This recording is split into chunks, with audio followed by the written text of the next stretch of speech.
One of the commonest features of the organisation of secondary school, I might say near universal feature of secondary schools, is the house system. Schools get divided into houses, 3, 4, 5, 6, whatever, according to size. And West Buckland School in North Devon is no exception. In the case of West Buckland, it was 4 houses, but it only started as 2. I want to talk today about the first of them, named after the founder, Brereton, the Reverend Joseph Lloyd Brereton. Joseph Lloyd Brereton was born in 1822, one of 11 children of a country vicar in Norfolk. Because his health was not strong, he was educated largely at home and didn't go to proper school till he was 15. Then his father packed him off to Rugby, where the headmaster was Dr. Thomas Arnold, a man with a legendary name in 19th century education. At first he hated it, but when he reached the 6th form, he found that he liked books and enjoyed learning. He was a bright lad and looked destined for an academic career. He duly went up to Oxford, but poor health prevented him doing himself justice in his exams, and he couldn't be an Oxford don. He settled instead for becoming a clergyman. He served as curate in Norwich and London, but his health let him down again. His lungs apparently were weak, as they used to say in those days, and he had to move to a healthier location, in this case Paynton in South Devon. There he kept himself going by giving private lessons. Then in about 1852, he did 3 things which were to mould the rest of his life. First, he did some sucking up to important people and was able to obtain the post of rector in the village of West Buckland in North Devon. Second, he got married to the daughter of another clergyman. Her name was Frances, oddly the name of Brereton's own mother. Food for thought there. She was 17, he was 30. She was to bear him 16 children. 11 of them survived. Thirdly, he struck up a lifelong friendship with the son of the 2nd Earl Fortescue, who became the 3rd Earl on the death of his father in 1861. Each discovered that the other was extremely interested in education. Castle Hill, the Fortescue family home, was only a few miles away. It is still there. So are the Fortescues. They discovered too that their respective talents fitted each other perfectly. Brereton had the ideas, the charm, the drive, the energy. Fortescue had the money, the connections, the clout. He knew absolutely everybody. So what did they cook up? They cooked up the West Buckland Farm and County School. That's what they did. They were so mad keen to get started. Well, Brereton was. Fortescue was a bit more cautious.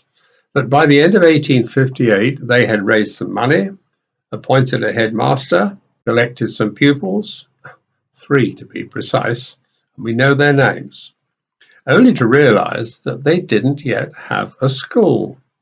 For a few weeks, they had to use a local farmhouse. Excuse me. It's still there. The parlour was the schoolroom, and the bedroom, obviously, was the dormitory. They had to use 2 more temporary homes nearby before the first permanent buildings were set up, where they remain, right in the heart of the school. The 2nd Earl Fortescue laid the foundation stone just before he died. This sort of haste is typical of Brereton. He would go rushing ahead, spending money and devising even more elaborate schemes, and Fortescue would come along behind, complaining about the lack of planning and the huge bills. One cannot go into detail here, but just to give you some idea of Brereton's way of doing things. Besides West Buckland, he set up, or was connected with setting up, schools in Somerset, Hampshire, Shropshire, Gloucestershire, Bedford, Norfolk, Suffolk, Surrey, and Durham. At least 6 of these failed. He set up a new Cambridge college. That failed. He set up an organisation for the education of girls. He was very fair-minded and believed that girls should receive the same opportunities as boys. That failed too. The trouble was usually finance, or the lack of it. Brereton always went into elaborate details about his schools and used miles of figures to prove that they could not possibly fail. But they usually did. But such was his charm, such was his energy, such was his obvious enthusiasm, that he conjured money out of a never-ending list of celebrities, including dukes and earls, even the Prince of Wales. I've read some of his writings, and believe me, he is very persuasive. Even across the chasm of the years, you can still feel the tug on your checkbook. If you had been there, you can see yourself putting your hand in your pocket. He spent fortunes, mostly other people's. Fortescue continued to complain, and they had numerous rows about it, but Brereton's charm usually patched it up, and Fortescue paid out yet again. He, Brereton, travelled thousands of miles on the new railways, weak lungs and all. He was actually injured in a bad train crash in 1882. He was responsible for a new station being built at Filly for the pupils of his school. He even gave a party for the navvies who built it. He was also involved in setting up the first system of nationwide examinations, the ancestor of GCSE. He pioneered the idea of education for the middle classes. He championed the education of girls, perhaps because he had 7 daughters of his own. He believed in religious education being tolerant of other shades of belief besides the Church of England. Many of his ideas were way ahead of his time. Incidentally, he was a very creative farmer too. In his way, he was a great man, but like many great men, he was absolutely impossible.